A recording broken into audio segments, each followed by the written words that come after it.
Assalamualaikum warahmatullahi wabarakatuh. Pada hari ini saya ingin menunjukkan cara macam mana saya membetulkan kerja yang dilakukan oleh pelajar saya melalui aplikasi Procreate.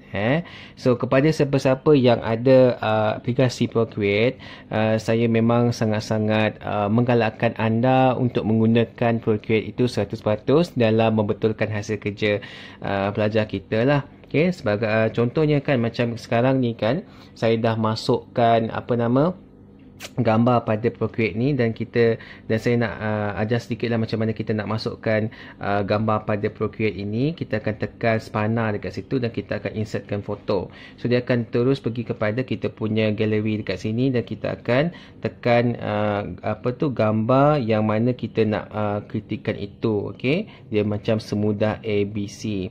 Cumanya gambar ini kita kena dapatkan daripada aplikasi Telegram lah. Okey, so macam ini setiap kerja yang dihasilkan oleh pelajar saya, mereka akan masukkan dalam Telegram dan saya akan ambil mana-mana gambar yang saya nak kritik dan saya nak betulkan. Jadi di sinilah kata kemudahan yang sangat relevan untuk kita betulkan kerja pelajar kita. Baiklah, tanpa membuang masa, saya akan betulkan kerja yang dilakukan oleh pelajar saya, ya. Okey, perkara yang pertama sekali apa yang saya dapat lihat di sini ialah beberapa kesalahan yang sangat ketara bila mana dia tidak menggunakan titik lenyap itu dengan tepat dan betul. Okey, so kalau kita tengok bangunan yang pertama ini adalah perspektif yang sangat ketara kesalahannya, apatah lagi bangunan di sebelah sini. Dan begitu juga dengan perspektif daripada segi pintu, tingkap dan jalan raya. Walaupun dia menggunakan pemaris, masih juga dia menghasilkan garisan yang bengkok di situ. Dan kalau kita tengok pokok dia pun tidak semengah, maksudnya macam alang-alang pokok dia nak subur. Dan apa benda ni pun saya tak tahu, walaupun ini adalah tiang elektrik, tapi saya belum ajar lagi macam mana nak buat. Bagus kalau pelajar itu proaktif, tak ada masalah, tetapi pastikan dia merujuklah macam mana dia nak buat tiang, lampu dan sebagainya. Begitu juga dengan perspektif kolam ini, dia agak kurang tepat lah. Okey, so tanpa membuang masa, saya akan betulkan setiap daripada perspektif ini dan pelajar saya daripada masa sama dia akan tengok kembali lah macam mana pembetulan itu perlu dibuat.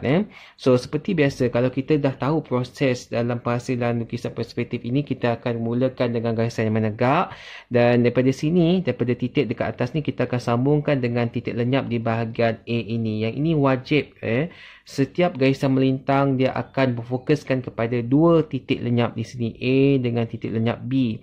Jadi bila mana kita buat garisan ini, kita akan tengok dan semak sejauh mana ketepatan pelajar ini menggunakan garisan-garisan yang telah diwartakan, sebagai garisan rujukan dalam lukisan berperspektif ini. Seandainya garisan dia agak tepat, maknanya dia tidak ada kesalahan pada perspektif bangunan ini. Cumanya pada bangunan ini ternyata kesalahan dia agak ketara. So kalau anda tengok dekat sini, saya akan mulakan dengan garisan yang menegak dan saya akan betulkan kembali. Sebab kenapa kita tengok ini adalah salah, ada kesalahan yang sangat nyata. Sebab saya dah katakan sebelum ini, setiap kali bangunan yang melimpasi garisan perspektif dekat belakang itu, pemandangan di atas bangunan itu tidak wajib ataupun tidak boleh kelihatan. Dia tidak boleh. Dia sama je macam bangunan dekat sini. Tapi sekiranya bangunan tersebut di bawah garisan perspektif, maka wajib pemandangan atas bangunan itu kelihatan. So di sini saya ingin tekankan kesalahan dia. Jadi kalau dia betulkan, dia kena pastikan setiap pemandangan bangunan pada bahagian atas itu apabila melimpasi garisan perspektif, dia tidak boleh kelihatan. Dan saya akan betulkan pemandangan di perspektif ini. Dan sepatutnya kalau kita tengok betul-betul, sebelum ni salah kan. Cuba kalau saya pudarkan gambar di belakang ini, so kita akan tengok perspektif dia yang tepat. Saya minta maaf sangat, saya kena buat atas layer yang baru. Tengok macam ni. So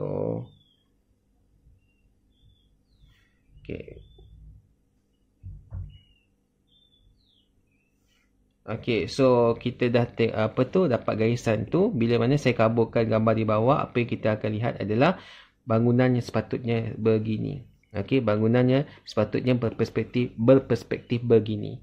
Bukannya yang sebelum ini. So ternyata dekat situ kita kena betulkan ya. Kalau kita tak cakap, mereka akan terbiasa dan mengatakan itu adalah perspektif yang benar. Okey, jadi kita kena betulkan pemahaman mereka terhadap lukisan yang menggunakan dua titik lenyap ini. Okey, seterusnya apa yang saya nak tegur ialah daripada segi penghasilan tingkap dan pintu. Dan kalau korang tengok dekat sini, ternyata pemandangan pintu dan tingkap itu salah.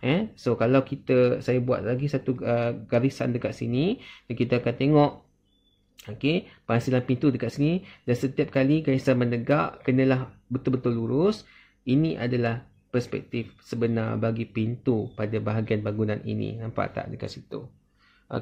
So kita tidak boleh abaikan, walaupun dia nampak macam remeh, tetapi dia memberi impak yang besar. Setiap objek ataupun item yang nampak kecil pada dasarnya, sebenarnya kita kena betulkan juga, walaupun dia tidak memberi pandangan secara menyeluruh, tetapi impak dia sangat besar terhadap penghasilan lukisan.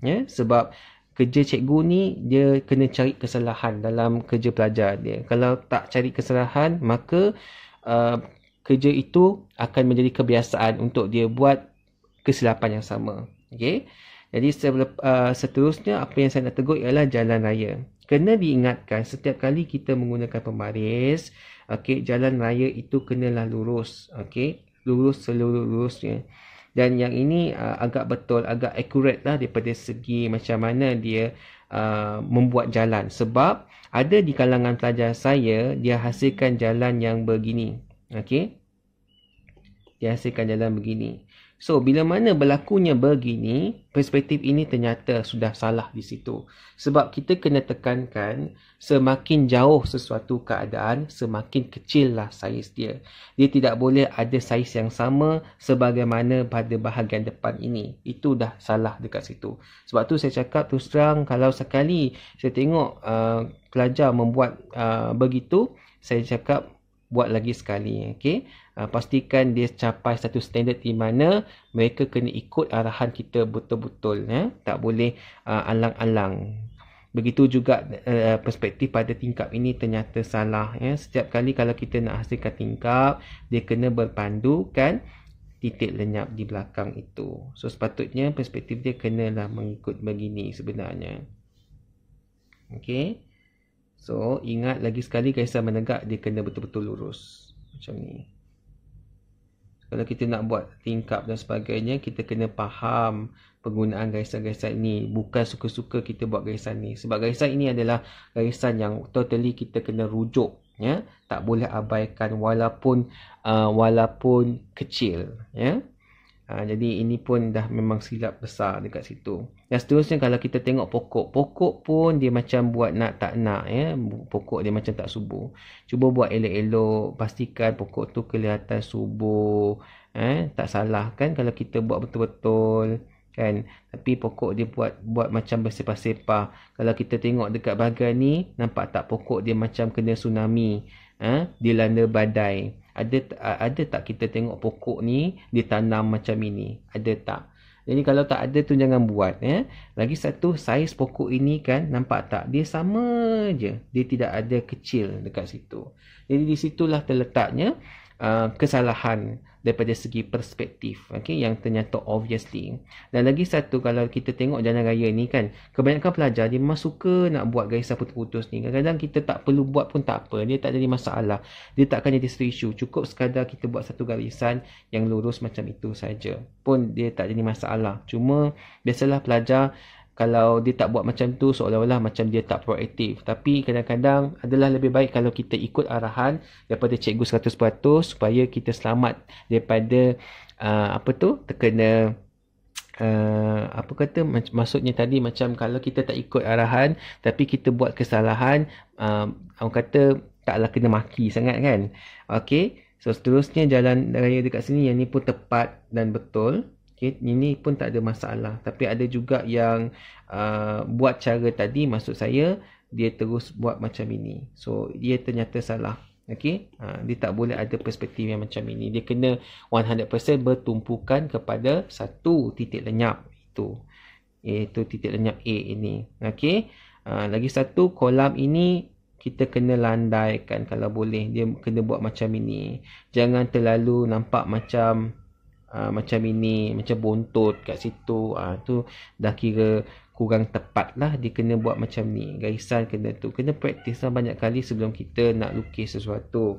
Okey. So, itu adalah kesalahan yang terdapat pada karya ini. Diharap pelajar ini membetulkanlah kembali apa yang dikatakan perspektif yang tepat mengikut penggunaan dua titik lenyap. Tapi kalau kita lihat kerja pelajar ini, yang di mana dia mengikut arahan saya 100% kan, kita tengok macam mana cara dia mengolah tingkap itu dengan cara yang sangat-sangat berkesan dengan menggunakan dua titik lenyap. Jadi dia tak ada masalah. Cuma walaupun dia nampak okey pada permulaannya, kita akan tengok dan kesan di mana kesilapan karya ini. Yang pertama, kalau kita tengok perspektif bangunan ini kan, dekat sini kita dah sebenarnya nampak kesilapan dia. Sepatutnya dia tidak boleh menampakkan bangunan ini seolah-olah macam jalan raya ni dia dekat tingkat atas. Kalau korang nampak betul-betul kan, sepatutnya bangunan ini dia kena ada tanah yang lapang dekat sini. Pastikan dia ada sudut yang landai dekat situ. So sepatutnya perspektif bangunan dia kena macam itu. Nampak tak? Dia tak boleh sambung terus ke bawah. Nanti dia tu, kalau dekat sini logik pula kan, pintu dia tiba-tiba kalau dia tak buat satu ruang kosong dekat sini, dia akan nampak pelik lah bangunan tu. Dia macam seolah-olah di bawah jalan. Okay? Jadi kita kena maklumkan kepada pelajar tersebut untuk membaiki juga ya. Walaupun dia nampak perfect. Tapi saya pujilah usaha pelajar ini untuk menghasilkan tone dan orang kata garisan dia nampak kemas, nampak confident. Lagipun dia ada orang kata macam kreativiti dekat sini. Di sini saya kena pujilah kerja dia. Sekurang-kurangnya dia ada usaha untuk menjadikan kerja dia nampak menarik ya. Dan jalan raya dia pun sangat betul. Okay? Cuma kalau kita tengok dekat bahagian ini, bahagian tasik ini, kita kena tegur juga. Kadang-kadang ada pelajar dia buat buat macam pasir kan. Sebenarnya kalau nak diikutkan, kalau jalinan dia buat macam ni, kita dapat kena pasti ini adalah tasik. Ataupun kalau kita malas nak buat macam ni pun, kita buat garisan yang begini pun tidak ada masalah ya. Cuma kita kena pesan kepada pelajar supaya berhati-hati bila mana membuat jalinan pada satu-satu item ataupun pada satu-satu subjek dalam karya kita, supaya orang boleh kena pasti. Unless kita gunakan warna, ia tidak akan menjadi masalah. Dan seterusnya, kalau kita tengok dekat sini, jalan ni macam tak ada tembus, ataupun jalan ini dia tidak pecah kepada jalan utama. So dekat sini pun kita kena tegur juga. Takut nanti kalau kita tak tegur, walaupun dia nampak kemas, kalau kita tak tegur, dia akan biasakan benda yang silap itu. So kita kena tegur daripada sekarang lah. Okay, apa-apa hal pun, pemandangan yang dihasilkan agak menarik daripada segi kemasan dia, daripada segi orang kata usaha dia, kreativiti dia, okay, dan sebagainya. Dalam kita mengkritik, kita kena ada memuji sikap pelajar, kita kena ada menghargai dia punya usaha, sebab bukan senang untuk kita mengajar secara video, secara online. Okay, kalau pelajar itu tidak berhadapan dengan kita. Sebenarnya saya lagi suka kalau saya tengok reaksi pelajar saya lebih suka tengok apa pelajar yang saya buat dan saya dapat betulkan on spot. Tetapi walau bagaimanapun, okay, kalau pelajar saya boleh hasilkan pemandangan yang seperti ini hanya berdasarkan melihat video yang saya hasilkan, mana kata pelajar itu boleh belajar secara visual, boleh belajar secara observation. Itu yang saya agak terharulah di situ ya, walaupun sukar. Jadi terima kasih kerana melihat video saya dan bagaimana cara saya membetulkan kesilapan pelajar saya. Assalamualaikum.